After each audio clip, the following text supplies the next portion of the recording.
Derek Moore was 56 years old and had spent most of his life building his small real estate business from the ground up. Divorced 5 years ago, with 2 grown kids living in different cities, Derek lived a quiet but financially stable life in Austin, Texas. He wasn't the type to chase young women, but something about how the world was changing. Dating apps, open conversations, women expressing themselves differently, intrigued him. And he couldn't help but notice that, more and more often, younger women were starting conversations with him.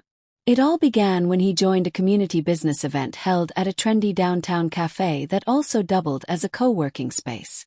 It wasn't his usual scene. Loud music, young professionals in skinny jeans, and digital entrepreneurs with laptops scattered across the room.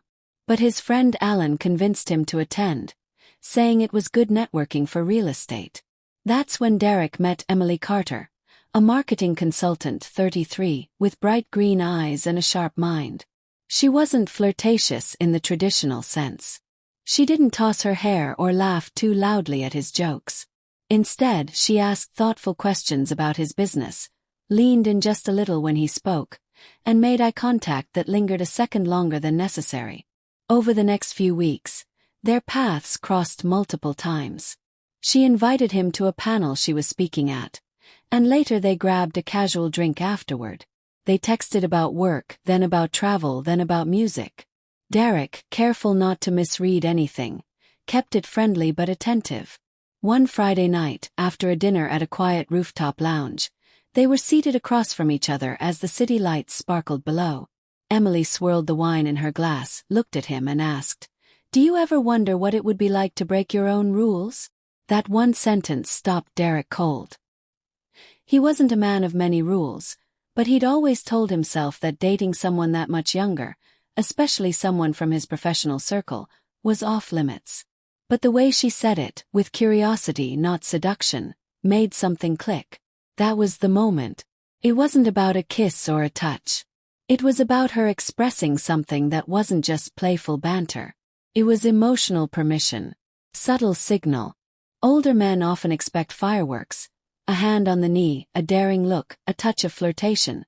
But younger women who are emotionally mature often communicate differently. It's not in what they wear or how close they sit.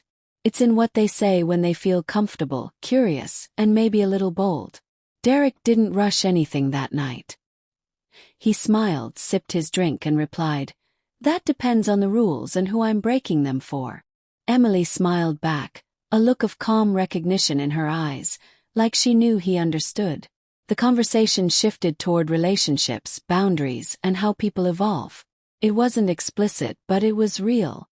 They didn't sleep together that night. In fact, it was weeks later before they shared anything physical. But that sentence, "Do you ever wonder what it would be like to break your own rules?"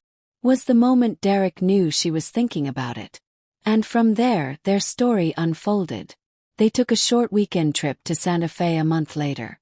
The drive itself was filled with music, podcasts, and playful arguments about 80s versus 2000s movie soundtracks. That night, after a long dinner and an accidental bottle of red wine, Emily stood by the fireplace of the Airbnb, looking out the window. "I've never felt this safe with someone," she whispered. "Even when I'm not saying much, it's like you just get it." Another one of those moments. Not seductive on the surface, but deeply revealing. What most men miss is that when a woman starts expressing emotional vulnerability, safety, comfort, being seen, it's often a sign that her emotional walls are coming down.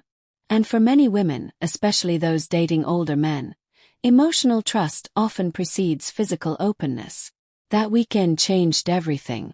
Not just because of the intimacy they shared, but because Derek realized that women don't always say, "I want to be with you," in obvious ways. Sometimes they say it in phrases like, "I feel like I can be myself around you. You're not like the guys I usually meet. I've never told anyone that before. I don't know why I'm so comfortable around you." Back home, Derek started noticing these cues in other women too. Not romantically, but professionally, socially. The way women opened up when they felt respected, seen, and emotionally safe. He didn't use this knowledge to manipulate or chase meaningless flings. In fact, it had the opposite effect. He became more selective, more grounded. He realized that as an older man, his value wasn't in chasing youth, but in offering maturity, presence, and a kind of calm that younger women often crave in a chaotic dating world. Emily and Derek didn't have a fairy tale ending.